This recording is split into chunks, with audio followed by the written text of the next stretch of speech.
অধিবেশন অনুষ্ঠিত হয়। আলোচনার সুবিধার্থে কয়েকটি দলের সঙ্গে একাধিক দিনও বৈঠক করা হয়েছিল।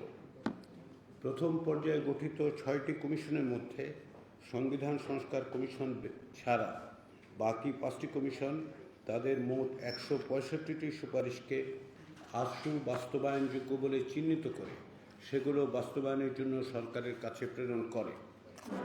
এর মধ্যে নির্বাচন ব্যবস্থা সংস্কার কমিশন সংক্রান্ত 14টি, বিচার বিভাগ সংস্কার কমিশন সংক্রান্ত 50টি, দুর্নীতি দমন কমিশন সংস্কার কমিশন সংক্রান্ত 51টি, জনপ্রশাসন সংস্কার কমিশন সংক্রান্ত 32টি এবং পুলিশ সংস্কার কমিশন সংক্রান্ত 18টি সুপারিশ অন্তর্ভুক্ত ছিল। কমিশন মনে করে যে এইসব সুপারিশ নির্বাহী সিদ্ধান্ত, বিধি প্রণয়ন অথবা অধ্যাদেশ জারির মাধ্যমে বাস্তবায়ন সম্ভব। উল্লেখ্য যে এই সুপারিশগুলো বিভিন্ন সংস্কার কমিশনের প্রতিবেদনে আছে এবং এগুলো রাজনৈতিক দল এবং জোটসমূহের কাছে পাঠানো 166টি সুপারিশে অন্তর্ভুক্ত ছিল না।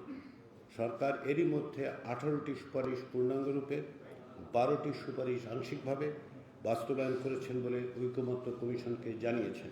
এছাড়া এখন 92টি সুপারিশ বাস্তবায়নাধীন রয়েছে।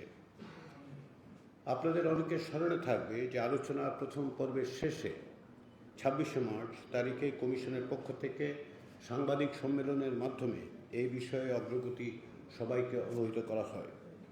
সেই পর্বের আলোচনায় 62টি বিষয়ে ঐকমত্য প্রতিষ্ঠিত হয় এবং রাজনৈতিক দল ও জোটগুলোর কাছে গত 30শে জুলাই পৌঁছে দেওয়া হয়। আমরা আজকে আপনাদের কাছে এই তালিকা সরবরাহ করব। সময়ের স্বল্পতার বিবেচনায় আমি এই 62টি বিষয়ে যে ঐকমত্য হয়েছে তার তালিকা পাঠ করছি না, কিন্তু আপনাদের কাছে এই তালিকাটা আজকে দেওয়া হবে। প্রথম পর্বের আলোচনায় বেশ কিছু গুরুত্বপূর্ণ বিষয়ে ঐকমত্য প্রতিষ্ঠিত হয়, যার মধ্যে উল্লেখযোগ্য হচ্ছে দ্বিকক্ষ বিশিষ্ট আইনসভা গঠন, উভয় কক্ষের ডেপুটি স্পিকার পদে বিরোধী দল থেকে মনোনয়ন, রাষ্ট্রপতির অভিশংসন প্রক্রিয়া, সংবিধান বিষয়ক অপরাধ ও সংবিধান সংসদের সীমাবদ্ধতা বিষয়ক বিদ্যমান সংবিধানের 7 ক ও 7 খ অনুচ্ছেদ বিলুপ্ত করা, নির্বাচন কমিশনের সরাসরি তত্ত্বাবধানে স্থানীয় সরকার প্রতিষ্ঠানসমূহের নির্বাচন অনুষ্ঠান, সকল সম্প্রদায়ের সহ অবস্থান ও মর্যাদা নিশ্চিত করার জন্য সংবিধানে এই মর্মে বিধান যুক্ত করা যে বাংলাদেশ একটি বহুজাতি, বহুধর্মী ও বহুভাষী ও বহু সংস্কৃতির দেশ, যেখানে সকল সম্প্রদায়ের সহ অবস্থান ও যথাযথ মর্যাদা নিশ্চিত করা হবে।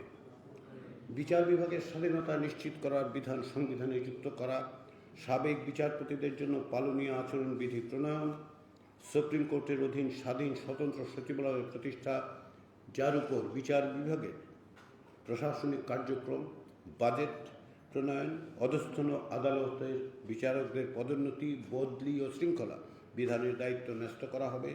সুপ্রিম কোর্ট জেলা ইউনিটের সমন্বয়ে স্থায়ী অ্যাটর্নি সার্ভিস প্রতিষ্ঠা করা হবে, স্বতন্ত্র ফৌজদারি তদন্ত সার্ভিস গঠন করা হবে এবং আইনজীবী সমিতি নির্বাচনে দলীয় রাজনীতির প্রভাব। এর বাইরে জনপ্রশাসন সংক্রান্ত বেশ কিছু বিষয়ে ঐকমত্য প্রতিষ্ঠিত